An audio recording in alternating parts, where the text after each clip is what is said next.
नमस्कार मित्रों, स्वागत है आप सभी का आपके अपने YouTube चैनल संस्कृत शिक्षा पर। मित्रों, हम लोग वेदांग पढ़ रहे हैं।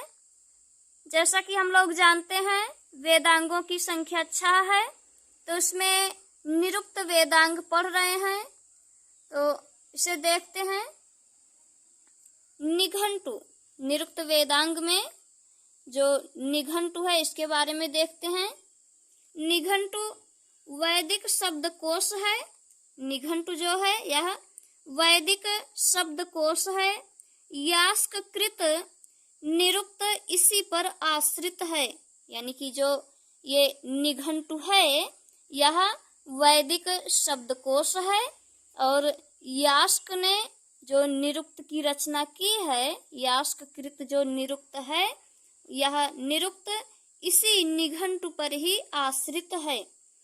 आगे देखते हैं। निघंटु में 5 अध्याय हैं। निघंटु जो है इसमें 5 अध्याय हैं। प्रथम 3 अध्यायों में पर्यायवाची शब्द हैं। निघंटु के जो 5 अध्याय हैं उसमें से प्रथम 3 अध्यायों में पर्यायवाची शब्द हैं। जैसे पृथ्वीवाचक 21 शब्द, मेघवाचक 30 शब्द, वाणीवाचक 57 शब्द, जलवाचक 100 शब्द। तो ये जो है निघंटु में जो 5 अध्याय हैं, इनमें प्रथम 3 अध्यायों में, यानी कि प्रथम, द्वितीय तथा तृतीय, प्रथम 3 अध्यायों में, इसका मतलब वही हुआ कि पहला, दूसरा और तीसरे अध्याय तक जो है पर्यायवाची शब्द हैं। जैसे पृथ्वीवाचक 21 शब्द, मेघवाचक 30 शब्द, वाणीवाचक 57 शब्द, जलवाचक 100 शब्द। आगे देखते हैं। निरुक्त के प्रथम 3 अध्यायों में इन पर्याय शब्दों की व्याख्या है। यानी कि ये जो निरुक्त है यह निघंटु पर आश्रित है। तो निघंटु में प्रथम से 3 अध्याय तक पर्यायवाची शब्द हैं। तो निरुक्त का जो प्रथम 3 अध्याय है इसमें इसके पर्यायवाची शब्दों की व्याख्या की गई है।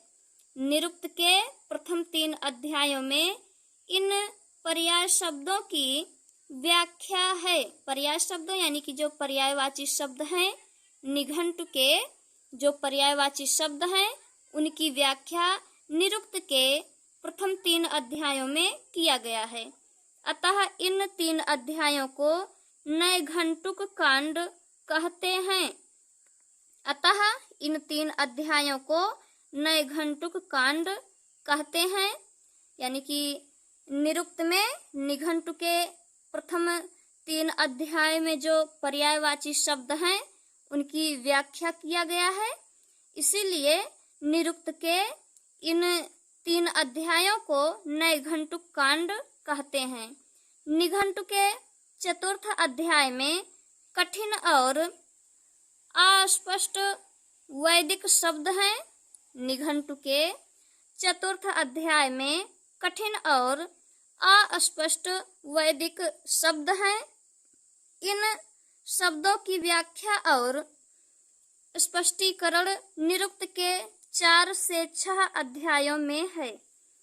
यानी कि जो निघंटु है इसके चतुर्थ अध्याय में कठिन और अस्पष्ट वैदिक शब्द हैं। इन शब्दों की व्याख्या और स्पष्टीकरण निरुक्त के 4 से 6 अध्यायों में है। इसे नैगम कांड या ऐकपदिक कहते हैं।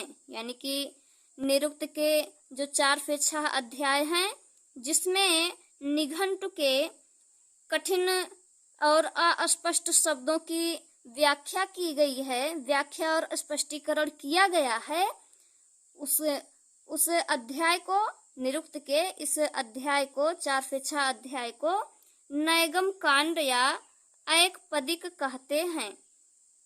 कहने का तात्पर्य यही है कि निरुक्त जो है निघंटु पर आश्रित है। तो निघंटु के चतुर्थ अध्याय में कठिन और अस्पष्ट वैदिक शब्द हैं।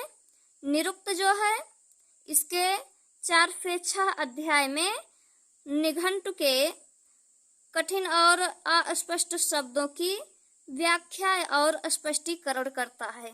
इसीलिए निरुक्त के चारफेच्छा अध्याय को नैगम कांड या एकपदिक कहते हैं।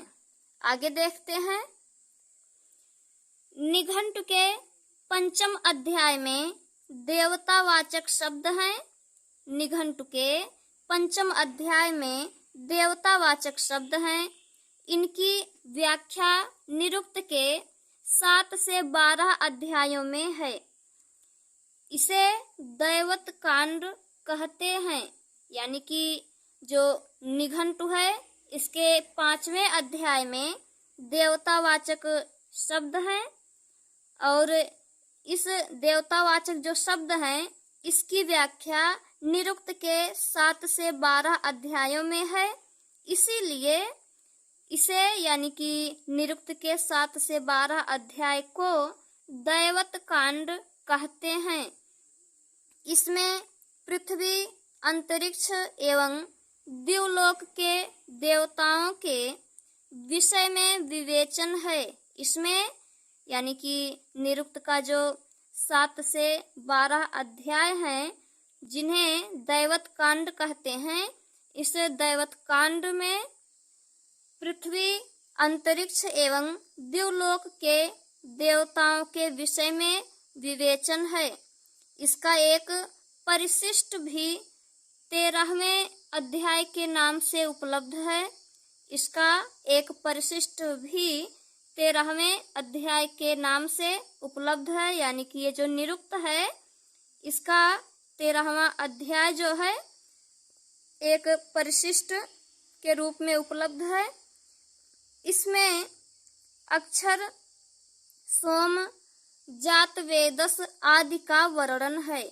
इसमें यानी कि ये जो 13वां है परिशिष्ट जो यहाँ बता रहे हैं इसका एक परिशिष्ट भी 13वें अध्याय के नाम से उपलब्ध है। तो जो 13वां अध्याय है इसमें अक्षर, सोम, जात, वेदस आदि का वर्णन है। तो मित्रों, आशा है आप लोगों को वीडियो पसंद आई होगी। तो वीडियो को लाइक कीजिए, चैनल को सब्सक्राइब कीजिए तथा अपने मित्रों के साथ शेयर कीजिए।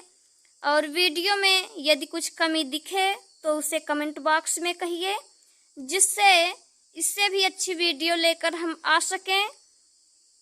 वीडियो देखने के लिए आपको बहुत बहुत धन्यवाद। अब इसके आगे हम लोग अगले वीडियो में देखते हैं।